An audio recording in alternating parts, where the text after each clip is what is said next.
So if I can go ahead and welcome up the rest of the panel discussions. We have up here already George Willis, who's currently at the University of Maryland and did his residency there. We have Casey McVane coming up to the stage from Maine Medical Center. We have Riley Grosso, who's currently at University Hospital Cleveland, and Benjamin Schnapp from the University of Wisconsin. And our moderator for this conversation is actually going to be Dr. Jillian Beecham, who's from Lehigh Valley. So give everybody a big round of applause.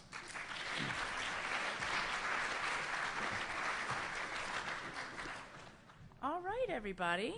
So I'm Jillian Beecham, one of the former chiefs at Cincinnati. Now I'm an attending and one of the talks faculty at Lehigh Valley Health Network. And we have an awesome panel today. And our goal for today, I'm going to have each of the panelists introduce themselves, is to think about the chief resident as a middle manager. And this gets really confusing and complicated. And it's an interesting leadership position to navigate. And so I'm going to ask some questions of the panel, and if we have time we can move to some of your questions as well. And the reason we're going to do that is because we want to guide the panel here through some of those really interesting places to navigate as leaders. And resident leadership positions, like being a chief resident, it's an interesting place to be, because you might not necessarily have authority over how the overall organization is run. You might not necessarily be manipulating the specific missions or goals of your institution. Yet, you're expected to motivate both yourself and your colleagues and your co-residents underneath all of those goals. And so sometimes chief residents report that they feel like they're straddling two worlds. You're still a co-resident, you still have peers, but yet you're moving into this leadership realm. And as you straddle those two worlds, sometimes that can be particularly challenging. And so what I'd like to start by doing is have each of our panelists introduce themselves and tell us just a little bit of background on what they're doing now, and then I'm going to jump into some questions. All right, I'm Casey McVane. I'm the Associate Program Director at Maine Medical Center in Portland, Maine. I'm a former chief resident. It feels like a long time ago, but I'm psyched to be here. I'm George Willis from the University of Maryland. I'm currently the Clerkship Director and Director of Undergraduate Medical Education, as well as recently become the Assistant Program Director at University of Maryland. I also did my chief residency many, many moons ago when dinosaurs were still roaming the earth. But it's an extreme pleasure to be here. Hi there. I'm Ben Schnapp. I'm the Assistant Program Director at the University of Wisconsin. I did my chief year at Mount Sinai not so long ago, but it's starting to feel longer ago now. Hey guys, my name is Riley Grosso. I am currently at University Hospital's Cleveland Medical Center, where I do the Director of Peer Review and Quality Improvement. And then I did my chief year at Cincinnati 11 months ago, but it feels like forever ago. Excellent. All right. So because we're considering all of you colleagues as you move up into leadership positions, I'm going to go with on a first name basis here. You always have to be careful how you navigate that, right? So we'll start with you, Casey. Can you talk about an experience that you remember as a chief where having an understanding of the fact that you were straddling those two worlds became helpful in both your growth as a leader and in your role as a chief? I think one of the times where you do end up really straddling that is when you're asked to manage change. And probably there will be some change that you guys are faced with during your chief year. Sometimes it's something really small, or something like new faculty, or sometimes it's really big. You're expanding the program. One of the things I know that happened recently in our program was they took away the teaching rotation was the nice cushy rotation, and you could make your schedule whenever you wanted, and you had your weekends off. And sometimes things like that change. And in our program, they said, you're going to be on a tight schedule, you're going to work weekends, nobody's excited about this at all. As the chief, sometimes those things, they affect you individually, like it's going to be kind of stink for you as well. But your job is to sort of roll out these changes in a positive way, and that's I think a great example of straddling these two worlds. And I think what's really helpful is to kind of make sure you understand both sides a little bit, to present things back and forth. And I think one of the ways that you can do that is to really try to understand more about why something is happening, so that you really can sort of get behind it and know the motivations behind everybody. And in your role as a chief, you're privy to that. Maybe you go to faculty meeting, or you have the ear of your program leadership, and you can ask about the background of why something's happening, and then present that to the group. And I think when you're straddling both of those worlds, it really is important to remember, especially in the context of change, to make sure you're being a positive face for that, and that even if it's affecting you in a negative way, now that you are straddling both of those worlds, you can't sort of join in with the chatter of your co-residents complaining about the loss of your weekends. You can do that to your spouse maybe later. But you have to sort of figure out a way to present what you've learned from the inside track of the leadership in a positive way. So George, along those lines, how do you navigate working as a team? So you're you're still a co-resident, and everyone wants to complain about, say, the schedule change. You're also part of in many cases, a group or a team of chiefs. How do you navigate that? How do you work with your co-chiefs to try to navigate how you're going to approach the residents? So I had a little bit of a non-traditional chief residency, in that at University of Maryland, our chief residency is an extra year after you finish residency.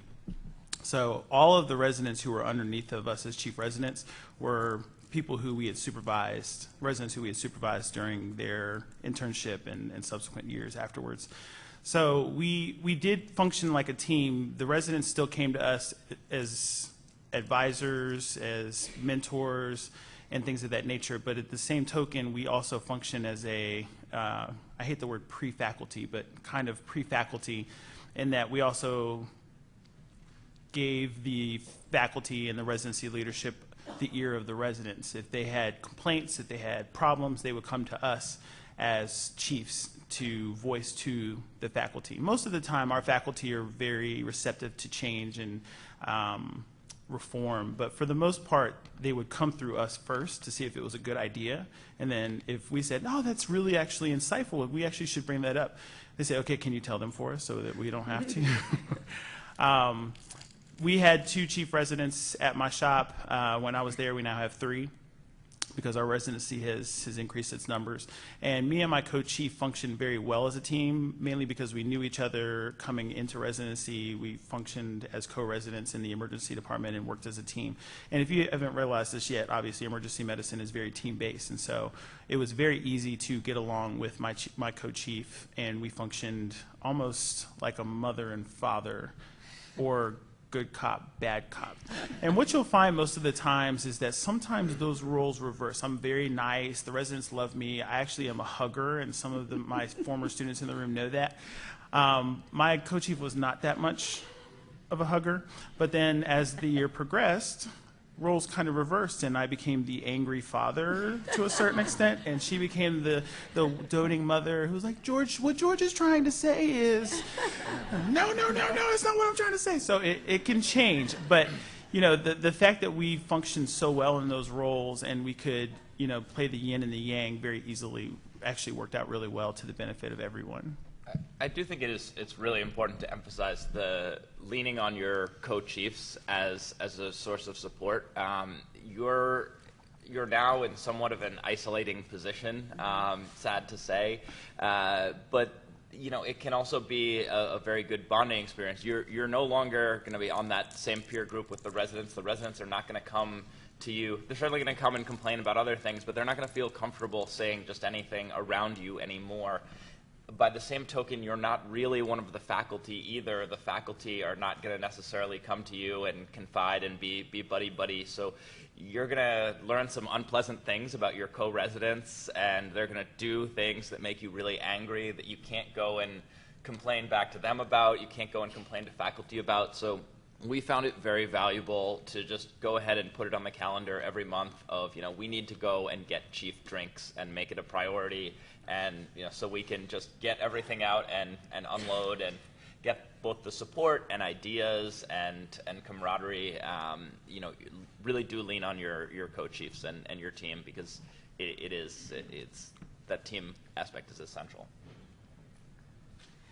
So, oh, go ahead, Riley. Sorry. So I think the team, just to add to that, I think especially in that middle manager position, sometimes you have some ability to manipulate what happens, and sometimes you can say to your leadership, hey, that is something that you have to be the voice of the resident in the room, and you have to say, hey, that's going to go very poorly with the residents, how about we do this thing a little differently? And sometimes you can manipulate that. Sometimes the ACGME says you have to do more PED shifts, and you got to do more PED shifts, and no one wants to do them, but they have to. So you have to figure out how to message that in a way that is not you have to do them, but that there's some benefit in it for them, and that's definitely spinning it is important. Not lying to them ever, but spinning it is important. And then the other thing is sometimes that internally amongst the 2, 3, 4 of you is going to be not agreed upon how you do that. And I steal this quote from, I think Bob Hochberger said this to a group I was with once. He said, you can fight like cats in a bag, but you have to walk like ducks in a row. So when you're behind closed doors, when you're at chief drinks, like argue with each other, do it. Like that's why you are more than one person, so there are more than one opinion. But once an opinion's been decided on, like you walk like ducks in a row, and it's not that, oh, I know I hate this, but it was like his idea. That's not cool. But it is very much like you have to, like once, yes, like this is what we've decided, this is how we're going with it, and you go forward. So please fight with each other behind closed doors, but when you message that to the residency, the only way to be a cohesive unit and to be seen as that kind of 3, 4-headed monster is to make sure you walk like ducks in a row when you're out and when you're messaging those kind of changes. I think that's really important. One of the things that maybe you guys have heard about this today, but one of the things that you want to try to avoid is splitting. And I think the more you act as a cohesive chief, and then there isn't just like the nice mom to go talk to, or you want to try to make sure you're on the same page and you're all together, because otherwise it really will happen that like this is the person I can get my extra requests by, and this is the person who toes the line with the schedule, and you want to try to avoid that. Question for you, Riley. So as you're walking like ducks in a row, and you're doing chief drinks, did you ever find that there was a time when you actually felt kind of lonely or alone, despite the fact that you're on a team? And if so, who could you turn to? Yeah, I mean, I had great co-chiefs, a couple of whom I was friends with before, and actually a couple of whom became lifelong friends by sharing that office, which felt like we were in that office every day.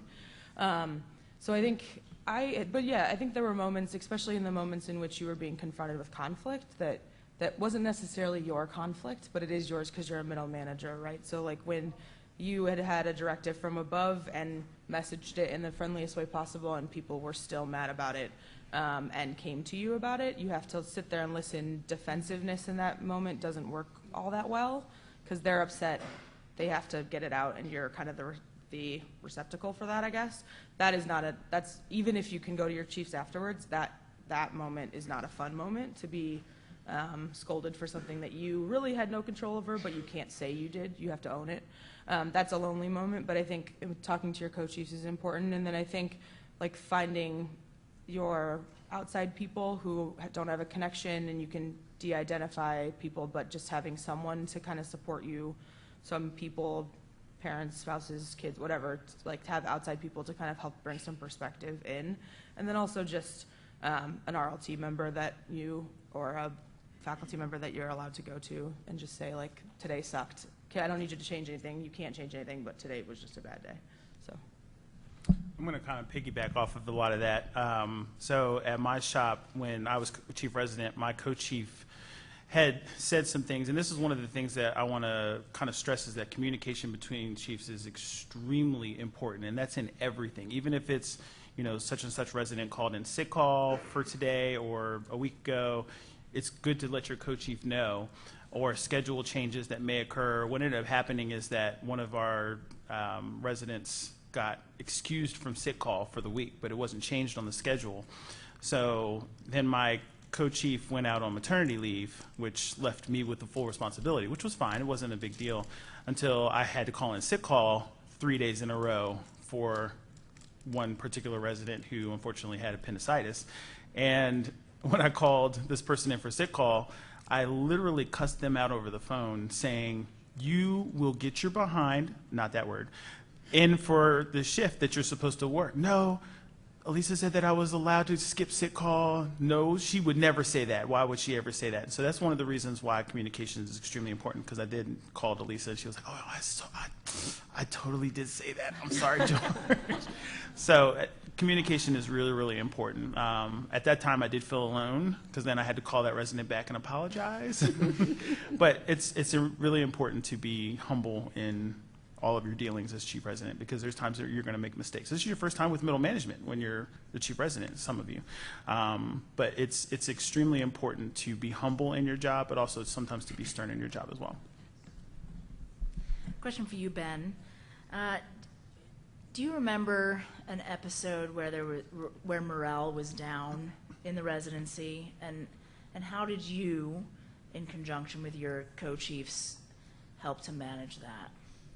Yeah, we certainly had some low moments. One of our attendings during my chief year became very sick and came through the department. Was taken care of by a number of our residents, and then subsequently admitted upstairs, very critically ill. And I mean, it was a real sort of crisis management lesson in the moment of okay, well, what do we do now immediately about this? How can we get people in to cover this, and get those people who were dealing with this situation who need to take a moment off the shift, but also kind of dealing with the repercussions when a beloved attending who people had worked with the previous day was now all of a sudden was very sick. And I think it comes back to some of these common themes of communication, of it was really important for us to take the next conference day that we had and just kind of listen and kind of take the temperature of the residents, because people were in different places about it. Some people didn't even know that it had happened at all. People who were off service, things like that. But making sure that everybody had the same information, that it wasn't something that was going to be an opportunity for rumors to start. Making sure that people had the opportunity to feel heard about wherever they were at with it.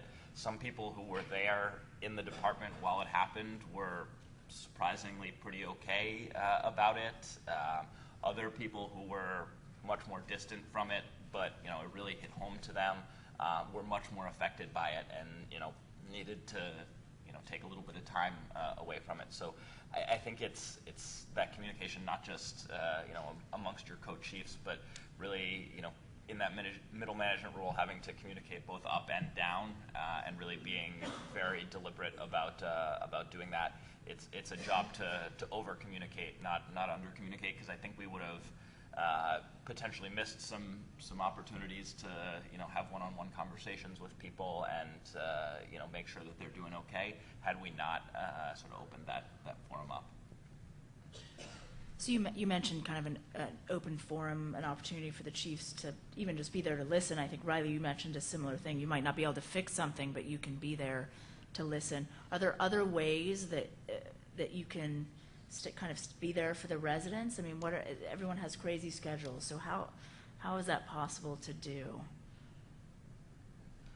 I mean, I think you always have the opportunity to, in a down moment on shift or, after shift, whenever you see people around, to kind of check in and say, hey, how are things going? How are you doing?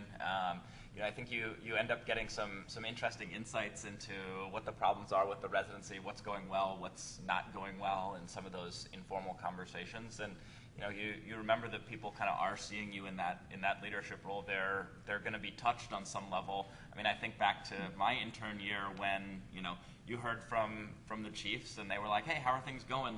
You're like, oh wow, that's pretty cool. And you have to remember that you're now in that role. So you have that opportunity to just check in, however informally. It doesn't have to be a long conversation with everybody, but say, hey, how are things going? What's new with you these days? You'll sometimes get some surprising answers there, I think. One other thing that I think can tank morale is when you have somebody out for a long period of time. Everyone's going to manage sick call. That's already come up 10 times. But when you have somebody who's really out for a long period of time, and it means other people are going to have to work extra to pick up for that, that can be really difficult. We had a third year leave our program in August, and in a small program that was like then all the third years were going to be working harder, and we couldn't really pay them back later. Those kinds of things really do tank people's morale. I think at first people will rally and be excited in the moment, but then it kind of wanes over time where you think like, is this really worth it? And am I getting thanked? And it's hard to know what to do about that. I think one of the things that really does work in that way is to really try to publicly thank people. Like we really try in our program when people step up to cover things, to make a big deal about it. It doesn't make it any better necessarily when you're working that night shift, but it's nice to feel recognized. So I think if morale is low and everyone's working a little harder, to figure out ways to publicly thank people that are working hard. And then also thinking about, in addition to thanking them, kind of how to reward people who are, when the morale is low and people are doing extra. In your program, we couldn't pay our residents when they had to work extra, and so we had to figure out sort of other ways of giving them gift cards and food, and just sort of being creative to think of ways when morale is low to appreciate what people are going through and try to ease the pain a little bit. I realized that my chief year is kind of summed up in like 5 or 6 one-liners, and I feel a little bit like my dad because I'm just very repetitive about it. But I think what Ben was getting at, we thought of that and we said it to each other a lot. Like sometimes you just need to walk slowly. I heard that at this forum when I was rising chief, and it means that sometimes like your chief year is full of tasks, right? You have a to-do list a mile long. You can always be busy and always be stressed, but we made it a point to have one of us just walk through the department with no purpose other than to walk through the department like once or twice a week and just see how it's amazing the things you pick up on. People in a slow moment on a shift may tell you things that it's a really good way to keep kind of the beat on what's going on, because people are kind of in a moment where it's not a sit down forum where they're going to be heard by everybody, but they're just going to be heard by you. And we interact with almost no one who is not on their way to something, right? Like we're always like, we as ED physicians, I love that about the job, right? We're always like trying to get things done, but someone walking slowly through the department and just, hey, how are things? Like anything going on, and you pick up on things both operationally in the department, but also kind of from a morale standpoint, and use that moment to be like, hey, I heard you stepped up and took a shift. Like that's awesome. Thank you so much for doing that. That's an amazing thing. So I think the walking slowly was a big thing for us, and we noticed when we got busy and stopped doing it that we stopped hearing a lot of stuff, and we kind of kept having to remind ourselves it's hard to do something without a true purpose sometimes, but it ended up serving a bigger purpose. And I think, wearing my assistant program director hat now, we really rely on our chiefs to give us that kind of resident level information that we wouldn't necessarily get. We sometimes get lost in attending world and, residency, leadership, administration kind of stuff.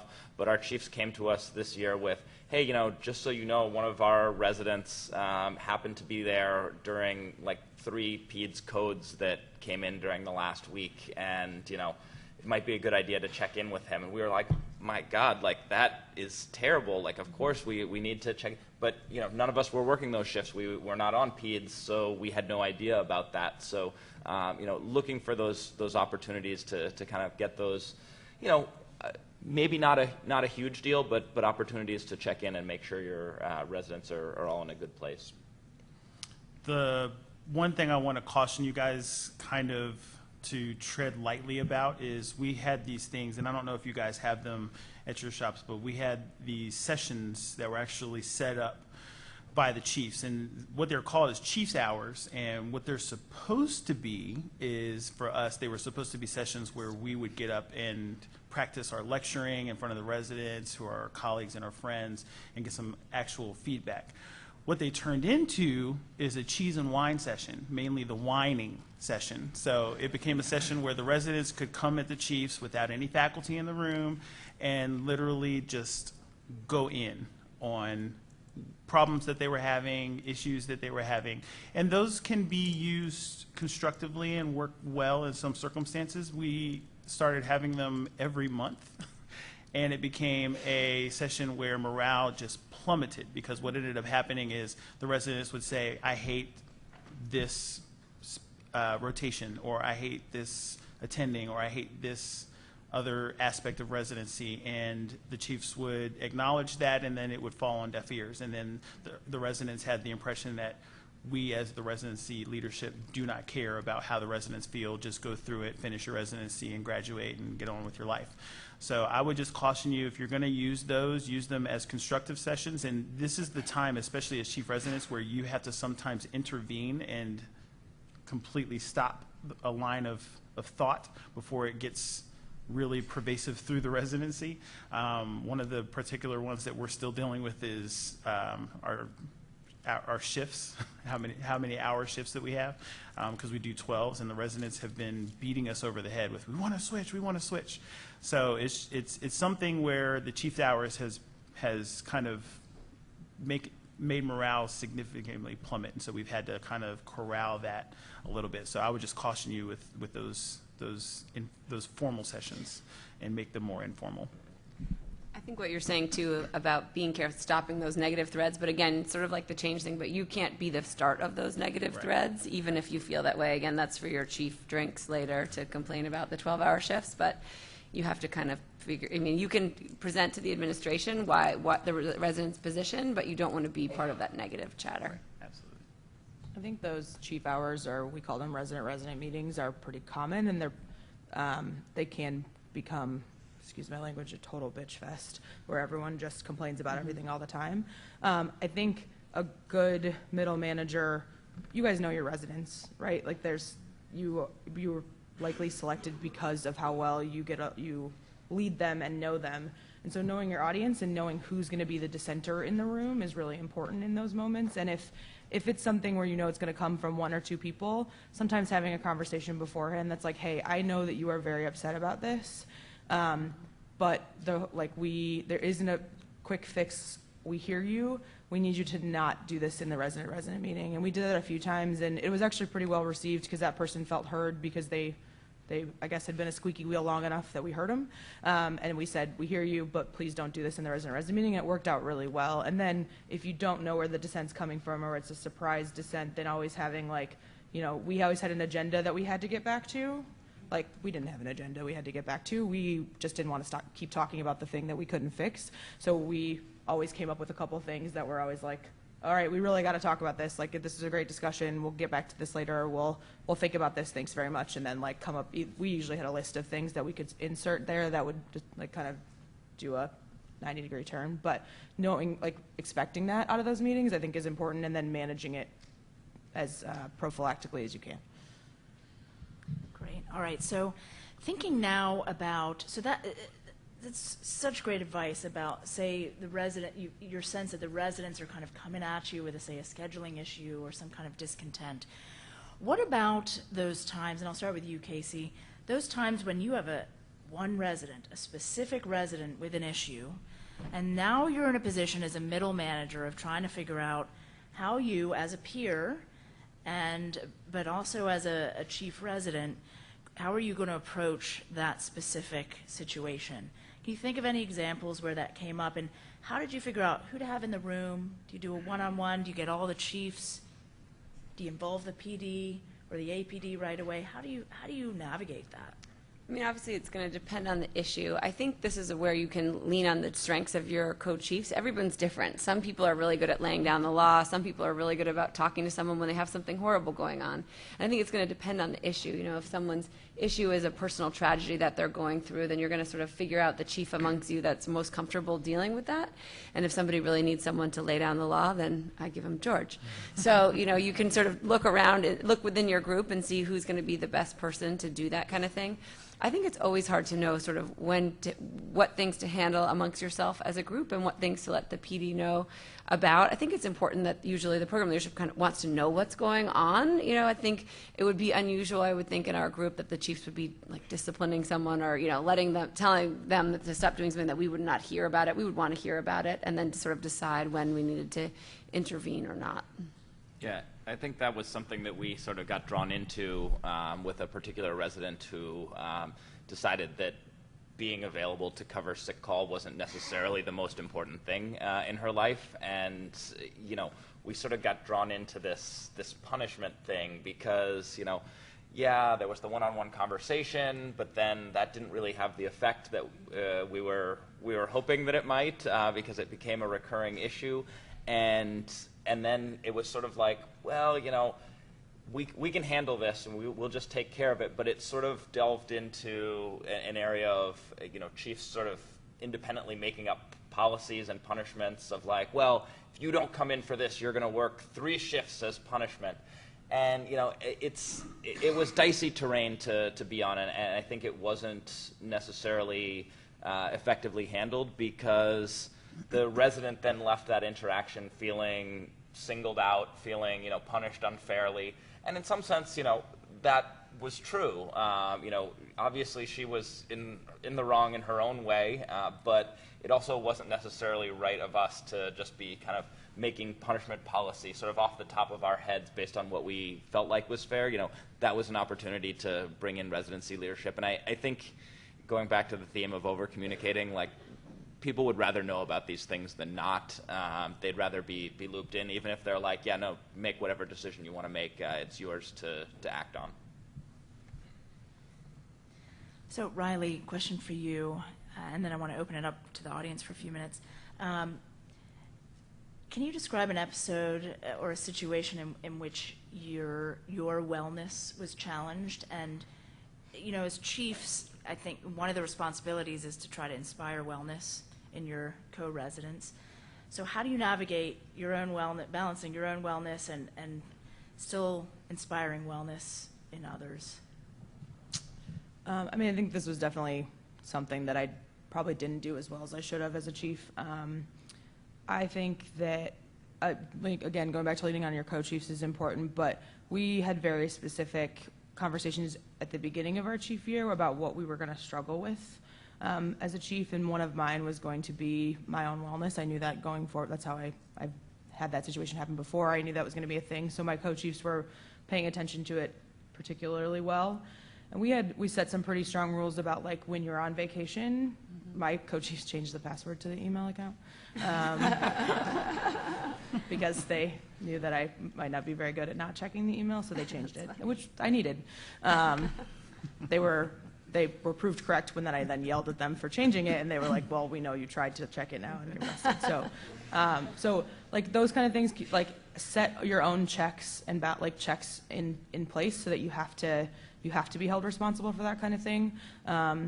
We were really good about, like, hey, I've had a really long week. Like, I need the next 24 hours to not have any fires that I have to put out. And that means your co-chiefs might have to be a little bit more on. We split admin time and who was handling the email, and that was generally who handled the disasters. And if it got bad that month, then one of us would take it for the weekend and just be like, oh, we don't want to talk to you for 48 hours. We'll call you literally if someone dies, but other than that, like, go away. That was important, and that was necessary. I think as far as the other thing that happens in chief year is your time is wanted at a lot of things. Your RLT wants you at meetings. Your residents want you to be present. You have to be at conference, all these things. And you are still a resident for the most part, right? Like, you're still working a lot of shifts. And you still have to, you are first and foremost a clinician, period, right? You have to be good at your job still. You have to, both because it's good for patients and also because you are a role model for your residents now. So that's the place where it should never slip, right? Like, if you feel yourself there, you definitely need to be taking a step back and talking to your co-chiefs and RLT.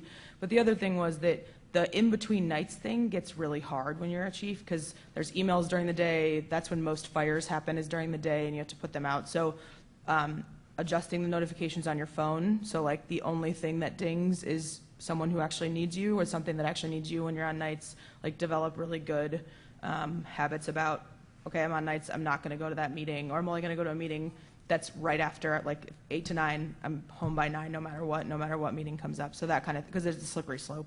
I was physically rolled out of the chief office at like 11 p.m. or 11 a.m. after a night shift by my program director and told that I wasn't allowed to go back in until I went home to sleep. That was not a good day.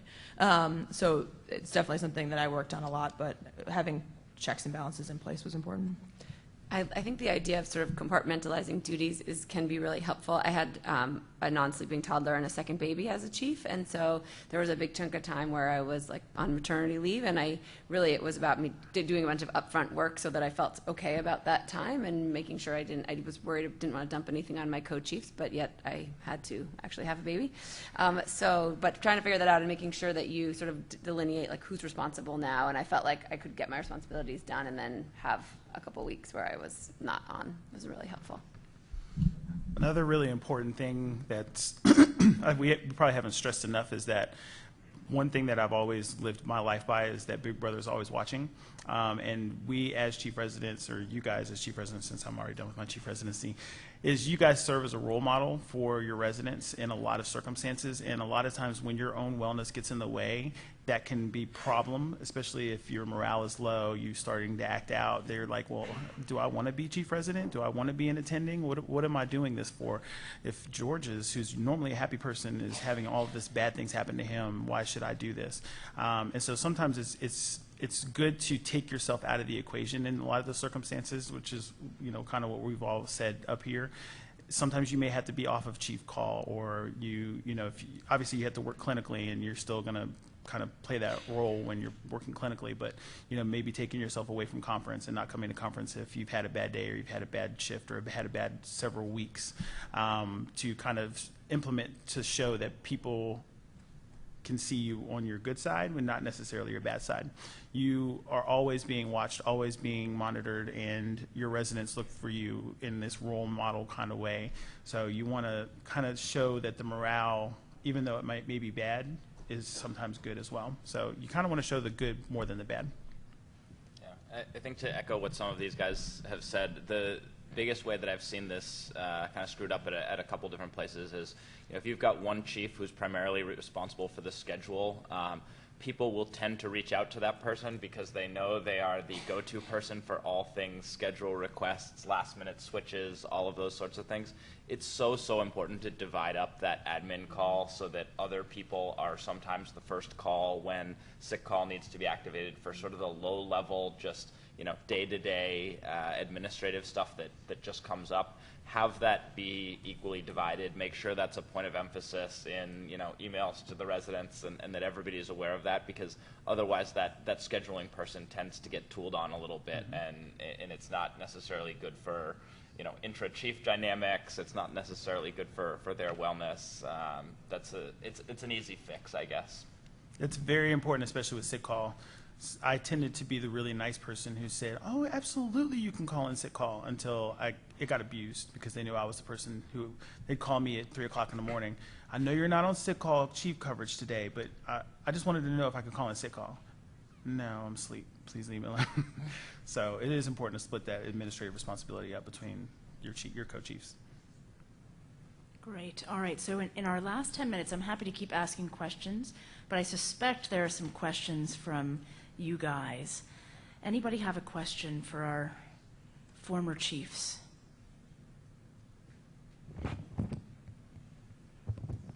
Just talking to this thing. Hello. Hi. I'm Sagar Dave from UConn, one of the chiefs next year.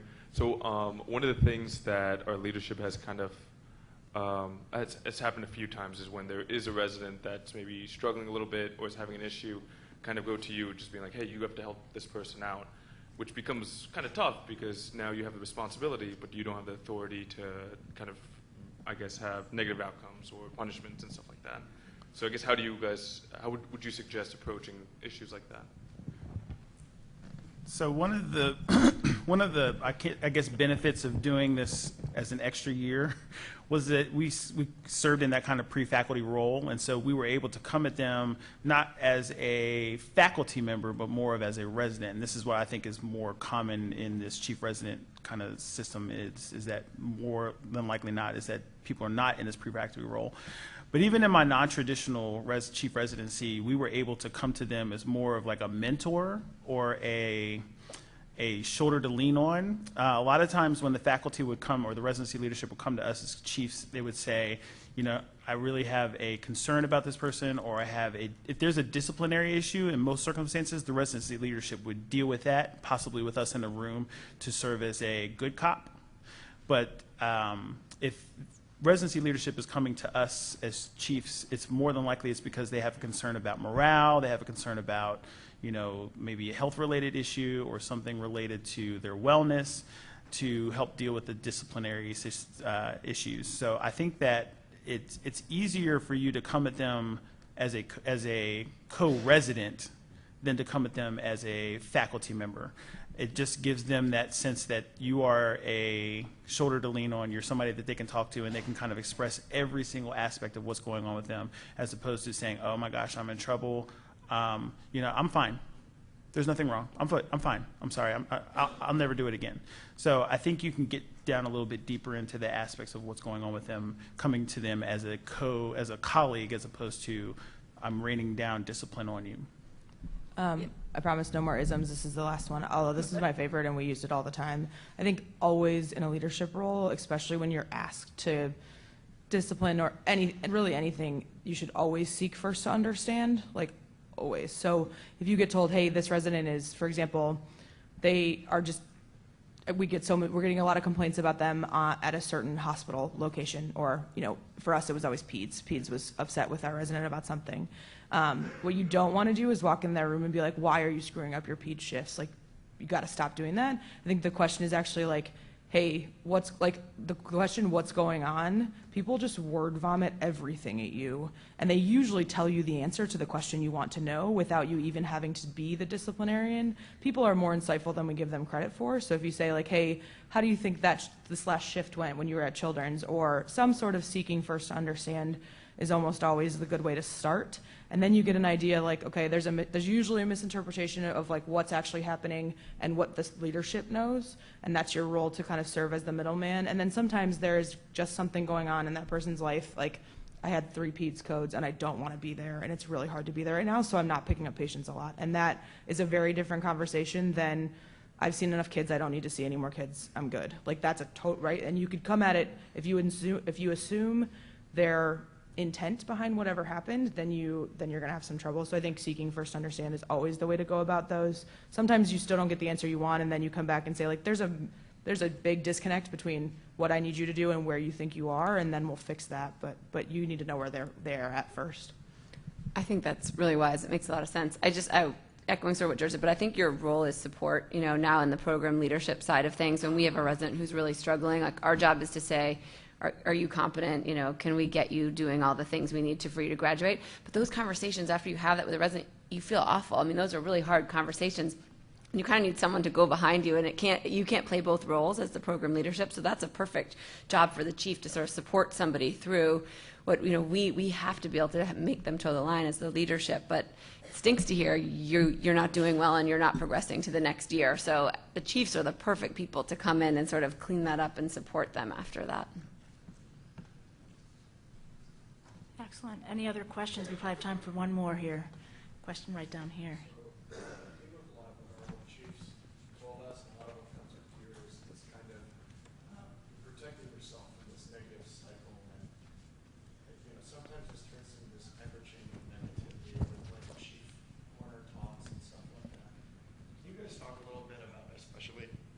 Like during the middle of winter when it's dark and cold and everybody's miserable, what have you guys done, or what would you recommend to go the other way and actually instill some positive morale and bring people back up and bring the team back together, especially when things kind of fall apart? Yeah, I mean, I think the answer is probably in a little bit of what you said. I mean, I think it's about bringing people together. I think a lot of where some of that wellness stuff falls down during the dark and cold months is that it's dark and cold. People don't have as much reason to get outside their house. They don't have as much reason to get together. Whereas, like at the beginning of the year, everybody's all excited to hang out with each other because it's a new year and whatnot. It's been a few months, and people are like, I'd rather just stay home. So, things that I've seen be very successful, it's a great opportunity for the chiefs to just throw an event. It can be informal, have people over to your house, have people out somewhere, give it a sort of wide open opportunity for everybody to get together. I loved a couple of years back, our chiefs just went to the store and bought some sleds and say, hey, we're going to be at the sledding hill at X time, come meet us there. And it was informal. It was organized last minute, but like people came back from that and there were awesome sledding pictures. So, you know, I think it doesn't necessarily have to be big things, but to sort of put yourself out there as like, hey, like we're going to be a positive force in this domain, I think is very valuable.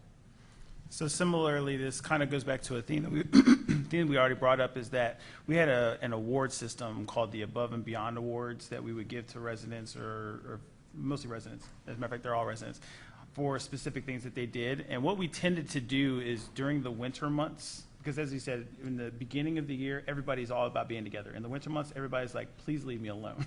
I don't want to be in the hospital at all. And so we would do these during conference, and we would actually give out more during the winter months. So usually during the summer and the spring, we would give out one per session. During the winter, we would actually give out 2 to 3 excuse me, at a time. So that was one thing that we did. We had a lot of residencies use wing nights for the applicants in that November, December, January mind frame to say, hey, this is our wellness event for the year. And I said, no, absolutely not. This is for our applicants. The residents come to that to interact with the applicants. They're not really interacting as much with each other. We're trying not to get them to interact with each other so that they can interact with the applicants. We want them to see the togetherness, but we also want them to interact with the applicants. Otherwise, it's going to be residents on one side, students on the other one. So we tried to keep that as one thing for the applicants, and then we would have a subsequent wing night for the residents where they could get together and hang out, and that was usually on our conference days. One of the things that I instituted, which we continue to do during the winter months, is we actually have